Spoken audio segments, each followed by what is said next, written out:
Oh, welcome back, my gardening friends. Well, I got a little bit fed up of doing the pallet collars. I'm doing the holly, I'm doing everything, so I decided to mix some compost because I've got some manure on my giant veg beds. It was rock hard in the manure bin that I broke up, put on the beds. It's nice and soft now, so I need to cover it. So I thought for my new viewers, I'd just go through my 6 main ingredients to my homemade compost. So we've got the soil. So this is how it starts off. This is what in all our gardens. Once it's sifted, you get bits of whatever's in the garden. And then we end up with some soil, which gives the compost some body. Because as we know, compost does dry out very quickly. So this is the compost that we find unscrupulously dumped by the cannabis growers. So it comes in this form, whatever they've got. Sometimes it's quite good, depending on how many roots. But you can see there, you've got a bit of fibrous action, a few lumpy bits of wood, etc. And then we end up with this material. And I found another unscrupulously dumped find today and the other day. So that's the compost we find with the added perlite. This is the compost that we find, which is the cocoa coir. So it comes like that. Depending on how good their grow was, you're always going to have a few roots in it. So there's the roots. All this goes into the compost bin. And then we end up with just some nice, reasonably fine cocoa coir. Just a little bit of effort to go and fetch it. I do wood chip paths. These wood chips now are probably 3 or 4 years old. So that's what you normally get. They're on the ground, so the worms would there be coming in from the soil or the subsoil, because we dig most of the soil out. That's where we get this from. And it's a bit of a mix. But of course, all the big stuff then goes back in the paths. And then we end up with some more lovely material, which holds onto the moisture really well. Leaf mould. Now, I collect my leaves when I can, when the weather allows. But it comes in this form. So you've got nice fine bits, lumpy bits, leaves that haven't broken down, etc. So they're the siftings. Lots of leaves there. That'll go back in the compost bin. Then we end up with another material, again, that holds on to the moisture really well. And then what I call my potato compost. This is the material that I grow my potatoes in. It'll have manure in it, this, that and the other in it, clay balls, whatever I've used, etc. Sift it all out. Now, as long as there isn't too many pebbles, that'll go back in the compost bin. I stopped using weed membrane 9 years ago, and I'm still finding it now. It's the worst thing that I ever did. But then, after the potatoes have had its go with it, and you've seen the wormery reveal, the worms do a cracking job, and that gets added into it. So I'm going to move all these now. I've already sifted some. So let's look at what it looks like after we've done probably about 20 litres of each of those into this pallet collar, which is dedicated to my sifting.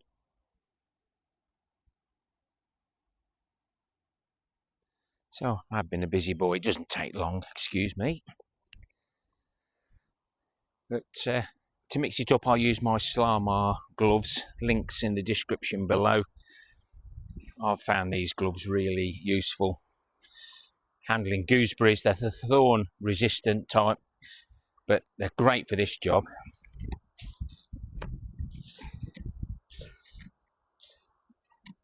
I might try and show you the layers. You might see them as I go. Depends what the light is, but you can see different layers there. You may or may not be able to, but it doesn't take much.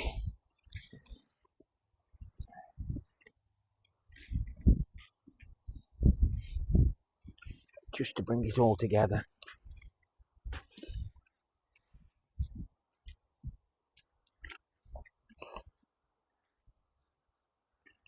I've only ever bought one little bag of perlite in 14 years. All my beds now look like it's been hailing, it's been snowing.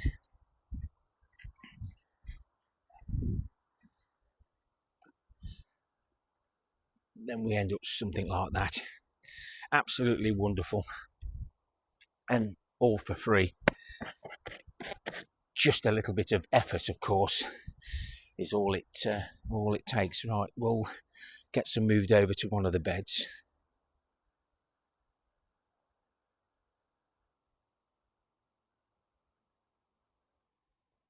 Now, last year, my regular viewers will recall me mulching.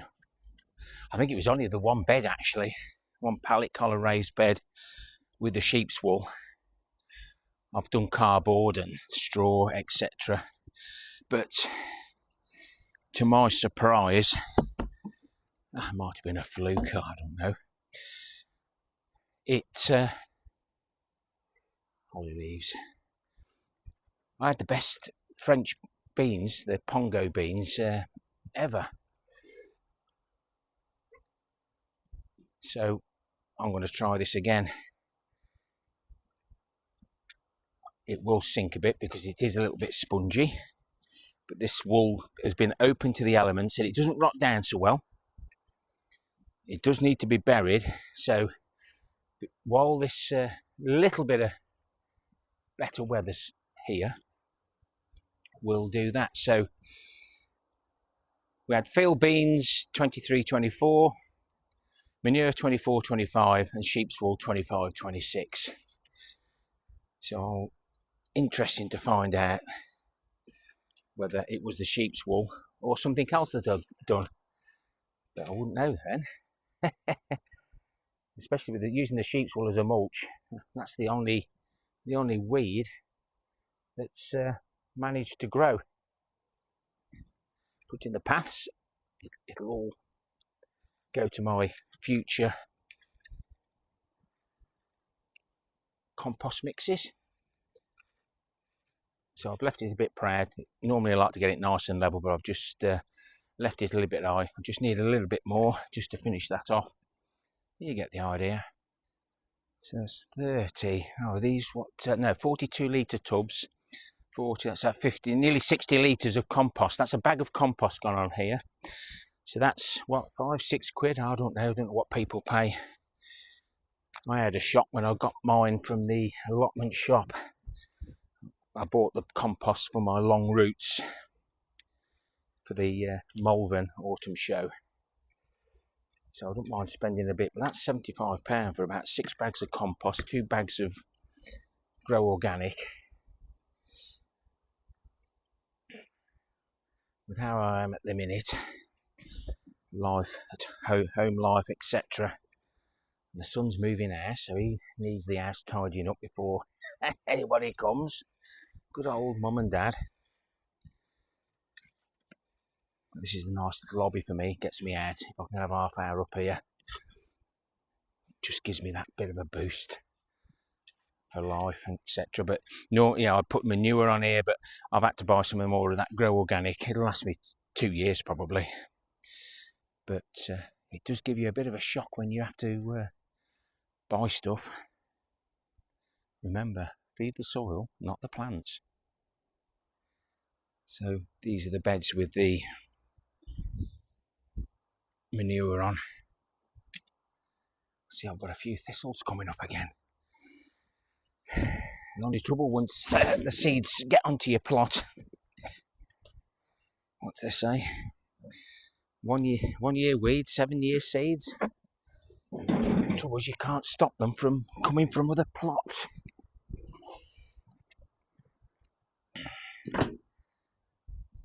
But this manure was really bone dry. Now it's wet through. I just don't want it to dry out. Cover it up, the worms will move in, and say thank you very much. We love you, Terry.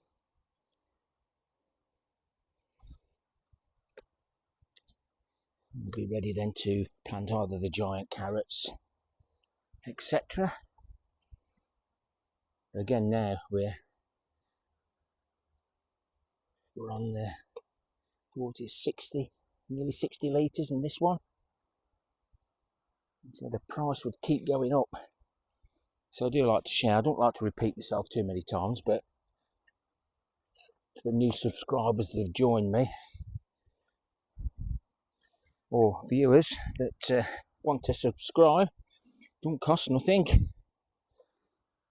You might not be interested in gardening, but if you struggle to sleep, watch me for half an hour on the evening. I'll soon put you to sleep, guys. That's another one done. I've probably made, so that's 40, 80, 160. It's probably 200 litres at a time. And it only probably takes me about 3/4 of an hour to do. But of course, without free materials, it'd be no good. So there's 1,500 litres there out of my my worm bin, which is going to be moved, he says. My major fresh leaf storage is on the right, and then there is after 2 years, but that's probably now getting on for 3 or 4 year old leaf mould. Yeah, lovely stuff, and what doesn't break down now can break down again in the compost bin. That's some of this year's. Like I say, I'm right behind like a cow's tail at the moment. That's my virgin soil under that cover. I didn't harvest any of the straw from the straw bale garden in there from last year. I've just chucked the bales on the top. I'll start conditioning those in about February, March. Oh, February's nearly over. March. There's the material we got with the clay balls in, which I'll use for my new pallet collar beds. My new sheep's wool store. In amongst that's my potatoes that I haven't harvested yet.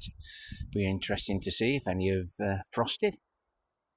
My elephant garlic to the right, red Russian to the left, seems to be liking the sheep's wool as a mulch. And we'll see if the rhubarb can push through the sheep's wool too. There's the cocoa coir we found previously.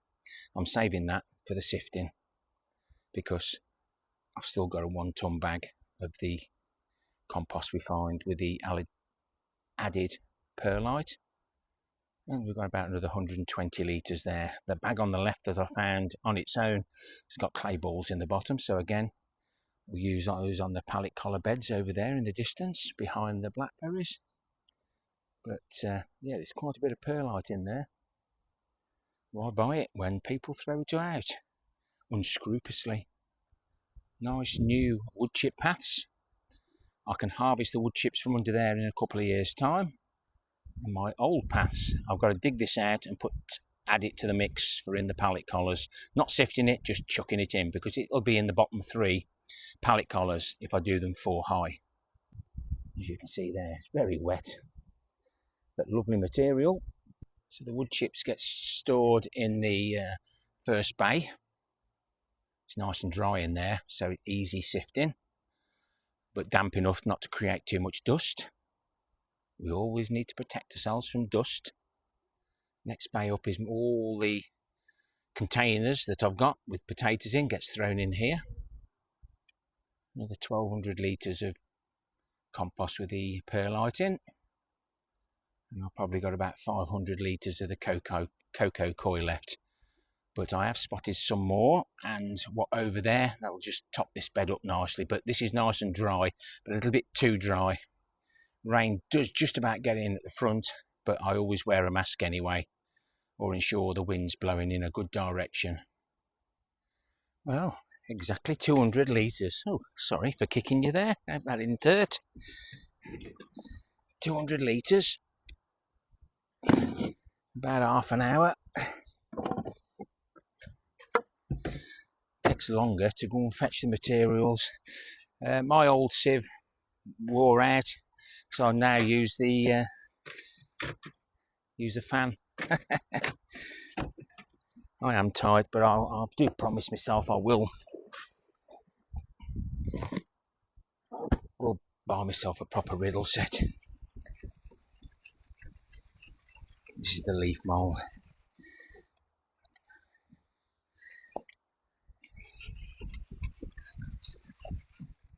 It's quite therapeutic, and I hope I've given you some inspiration to try and make your own homemade compost. I try and garden on a budget. It ain't always easy, but we can save the money to buy those expensive things. Those bits and bobs I bought in my ready for my new potting shed and new greenhouse. But if you like the content, give me a thumbs up or a thumbs down. We don't mind for the interaction. Please leave me a comment. Please consider subscribing, hype if you can. And like I say, hope it's given you some inspiration. What a lovely day today. Happy gardening to you all. Till next time, my friends. Ta-ra for now. Don't forget the end screens. I appreciate everybody's support. And thank you.